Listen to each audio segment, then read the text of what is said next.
Hello, and welcome to the show, or as I like to call it, your regularly scheduled economic anxiety attack. Today we're diving into the complex world of stagflation and how it differs from a recession.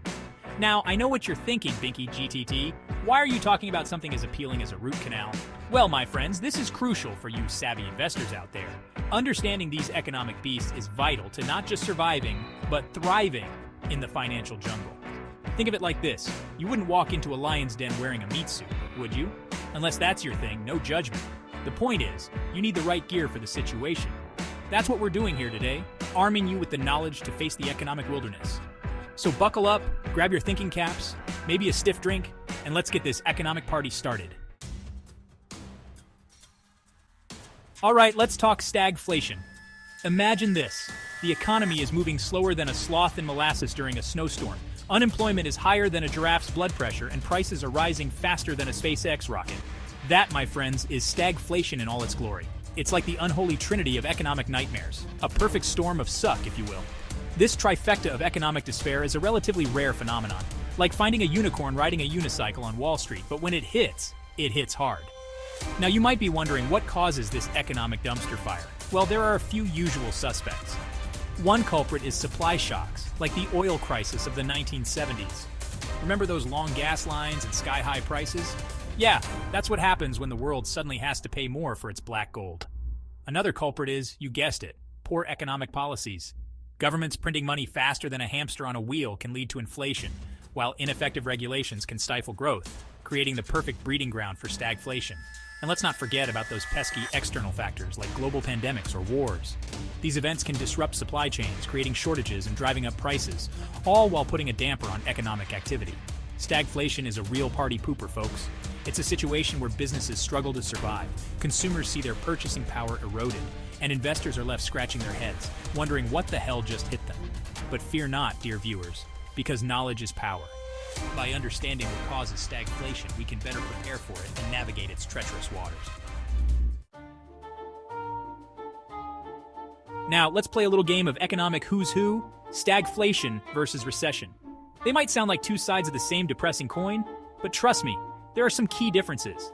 It's like comparing apples and oranges. If apples were filled with economic anxiety, and oranges made you question your life choices. A recession, my friends, is like a bad breakup. It's painful, it's messy, and it leaves you feeling like you need a stiff drink. It's technically defined as 2 consecutive quarters of negative economic growth. A couple of years ago that happened, but Washington wouldn't use the word. But hey, if you know. Picture a sad trombone sound effect as GDP takes a nosedive. Businesses close their doors and unemployment rises faster than the national debt. Or they foot race, no bueno. Stagflation, on the other hand, is more like that weird, uncomfortable silence after a bad joke. It's a more insidious beast, a slow burn of economic misery. See, during stagflation, the economy isn't necessarily shrinking. It's just stagnant, like a pool of water that's been sitting out for too long. But here's the kicker. Even though the economy isn't technically in a recession, prices are still going up, up, up. It's like going to the grocery store and finding out that a gallon of milk now costs $1.17, but your paycheck is still stuck in the Stone Age. So, how do we tell these two economic downers apart? Well, my friends, it's all about the indicators. A recession is all about that negative GDP growth, like watching your retirement savings shrink faster than a snowman in July. Stagflation, on the other hand, is characterized by that nasty combination of stagnant growth and high inflation. Think of it like this. A recession is like getting punched in the face. You know it's bad, and you feel the pain immediately. Stagflation is more like being slowly poisoned. It takes a while for the effects to really kick in, but when they do, it's not pretty. Let's talk market sentiment, shall we? Imagine the stock market as a giant mood ring, reflecting the collective emotions of investors everywhere.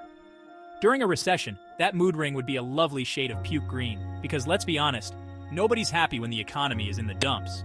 Investors tend to get skittish, pulling back their money like a turtle retreating into its shell. They flock to safe haven assets like gold and government bonds. Basically anything that screams, I'm not touching that volatile stock market with a 10-foot pole. It's a classic flight to safety, kind of like when you were a kid and hid under the covers during a thunderstorm. Except, in this case, the thunderstorm is a financial crisis, and the covers are made of boring but stable investments.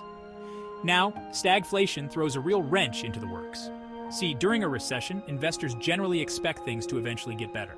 It's like that old saying, what goes down must come up, right? But stagflation, that's a whole different beast. It's like that annoying house guest who just won't leave. It just keeps hanging around, sucking the joy out of the room. This uncertainty makes investors jittery and hesitant to make big moves.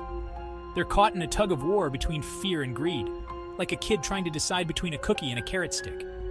They see the potential for profits, but they're also terrified of getting burned. This indecision can lead to a stagnant market, with low trading volumes and little direction. It's like watching paint dry if the paint was made of stock prices, and the drying process was accompanied by the faint sound of investors sobbing quietly in the corner. All right, let's get down to brass tacks, shall we? How does one actually navigate the treacherous terrain of stagflation? Well, my friends, it's all about knowing which sectors to flock to, like a hipster to a craft brewery, and which ones to avoid like a crowded elevator during flu season. First up, the winner's circle. Those industries that thrive in the face of economic adversity, like a cockroach after a nuclear apocalypse. When inflation rears its ugly head, you want to be in sectors with pricing power, those businesses that can pass on rising costs to consumers without breaking a sweat. Think consumer staples, those everyday necessities we just can't live without, like food, beverages, and household goods. No matter how bad the economy gets, people still need to eat, drink, and, well, keep their homes from smelling like a dumpster fire. Then there's healthcare. Because let's face it, people are always going to get sick, even if it means having to sell their car to afford a trip to the doctor. And don't forget about utilities, those essential services like electricity, gas, and water that we all take for granted until the lights go out. These sectors are like the cockroaches of the stock market. They're resilient, adaptable, and always seem to come out on top, no matter what the economic climate throws their way. Now, on the flip side, we have the sectors that wither under stagflation, like a delicate flower in a hailstorm. These are the industries that rely heavily on discretionary spending, those non-essential purchases that consumers cut back on when times get tough. Think travel and leisure, because let's face it, when your wallet is feeling lighter than a feather, that trip to Disneyland suddenly seems a lot less appealing. So, you've sat through this entire economic doom and gloom session. Good for you. Give yourself a pat on the back, or maybe pour yourself a stiff drink, because now it's time for the actionable advice.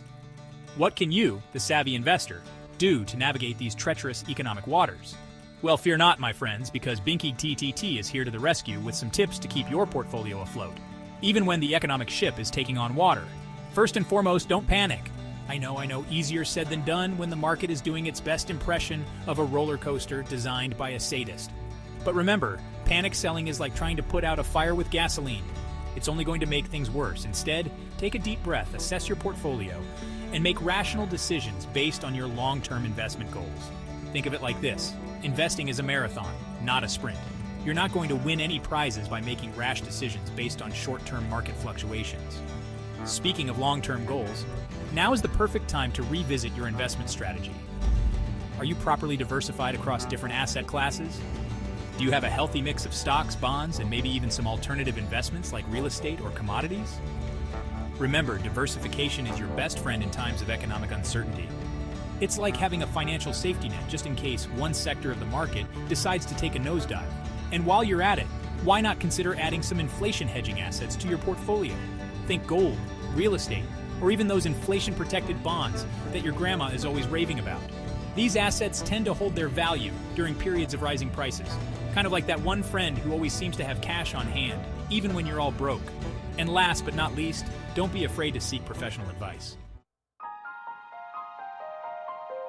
So to recap, stagflation is a real buzzkill, but it doesn't have to spell disaster for your portfolio. By understanding the differences between stagflation and a recession, reading the market's mood ring and making strategic investment choices, you can weather the storm and come out ahead. Keep these insights in mind to navigate these challenging economic waters. Remember, knowledge is power, and the more you know about the economy, the better equipped you'll be to make informed investment decisions. Thanks for your time. No questions are bad questions. I am BinkyGTTT. Hope this video was helpful. I'm not an AI, but I tell them what to do. And on that note, I'm out of here. Don't forget to like, subscribe, and comment with your thoughts, suggestions, or questions.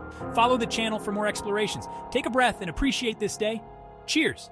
Until next time, stay informed, stay proactive, and most importantly, stay profitable.